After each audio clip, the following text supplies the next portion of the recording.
Welcome po sa aking YouTube channel. Magluluto po tayo ngayon ng ginisang upo, tabungaw po sa Ilocano. Ang gagamitin po natin, paminta, bawang, sibuyas, tapos yung giniling na karne ng baboy. Meron po tayo diyang Ajinomoto, bechin, asin, at yung ating upo. Yan po. Malinis na po yan. Nahiwa-hiwa na po ng cubes. Yan, umpisan na po natin. Sisindahan na natin ang ating kalan at ilalagay na rin natin ang ating kawali. Ayan po. Painitin lang po natin ang ating kawali tapos maglalagay na rin po tayo ng mantika dyan. Ayan. Ayan po. Mantika. Painitin lang natin yung mantika at ilalagay na rin po natin ang ating bawang. Ayan. Ayun. Para kumalat yung mantika sa ating kawali. Yan, maglalagay na po tayo ng bawang dyan. Bawang yan. Golden brown lang po natin yung bawang. Tapos isusunod na po natin ng ating sibuyas. Uy, partner talaga yan. Ayan.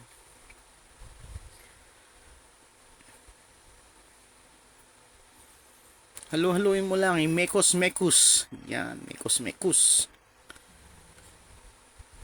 Okay.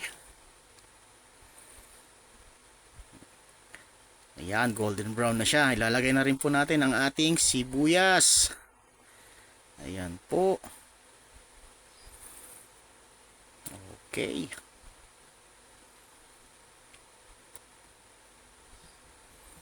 Pag okay na po yung sibuyas, isusunod na po natin ang ating giniling na karne ng baboy.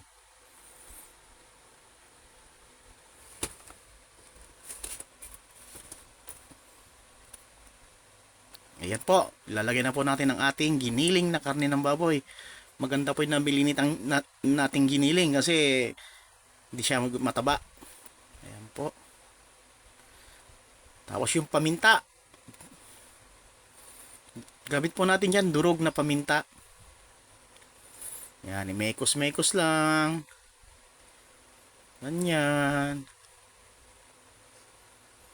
Kung mapapansin nyo po, konti lang nilagay kong mantika.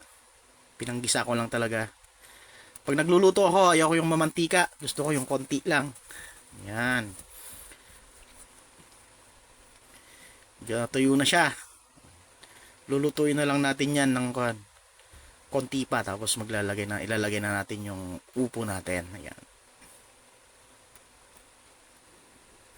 Ang Ilocano pala ng upo, tabungaw po. Ilocano, tabungaw. Yan, tabungaw sa amin. Yan. Okay na yan. Kunting mekos-mekos pa. Yun, no? Yan, yan. Ilalagay na rin po natin ang ating upo. Yan po, medyo isang piraso lang po yan. Medyo malaki. Halagang 35 po. Yan.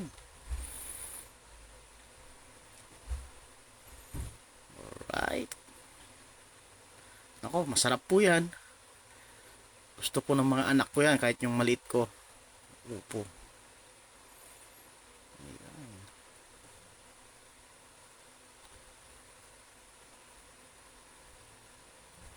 Maglalagay na rin po tayo dito ng isang kutsarang asin. Mag-a-adjust na lang po tayo mamaya. Yan, kutsarita. Mag-a-adjust na lang ulit mamaya pag malapit ng maluto. Ayan.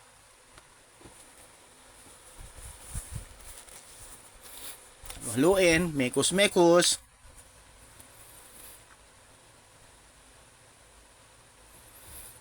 Yun.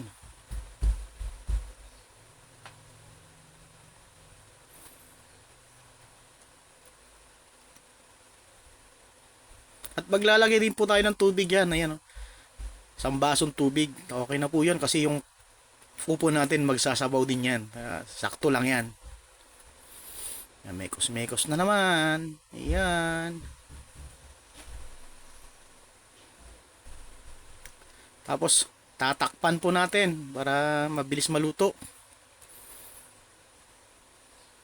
Tapos, bubuksan na naman. Mekos-mekos na naman. Alright. Yan. Oh. Medyo malapit ng maluto to. Kasi pangit ang upo pag na-overcook.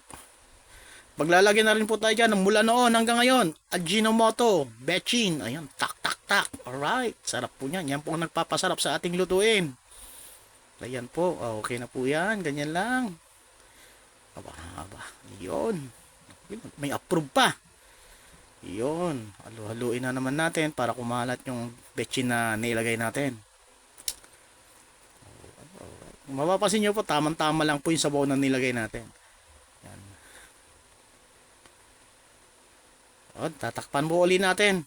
Yan. Tapos, buksan po natin. Ayun. Mekos na naman. Ako, nahilo na yung upo. Kami mekos-mekos. Yan po, titikman po natin kung kailangan po natin mag-adjust kasi konti lang po yung nilagay nating asin kanina. Ayan. O. Yan. Yan, may medyo matabang. Ayan, maglalagay po tayo. Magdadagdag po ulit tayo ng isang kutsaritang asin. Ayan po. Alright. Tapos, haluin na naman natin yan. Mekos na naman. Alright. Malapit na po itong maluto. Konting, na lang, kembot na lang. Ayan.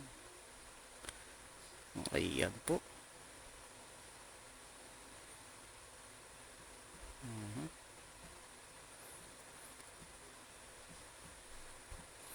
Ayan, titikman po ulit natin. Okay na. Maraming salamat po sa panunood. Please like, subscribe to my channel po, Will Buksit TV. Yan, maraming salamat po.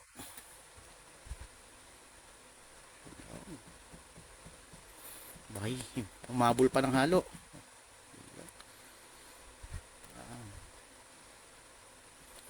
Thank you po sa panonood. Bye-bye.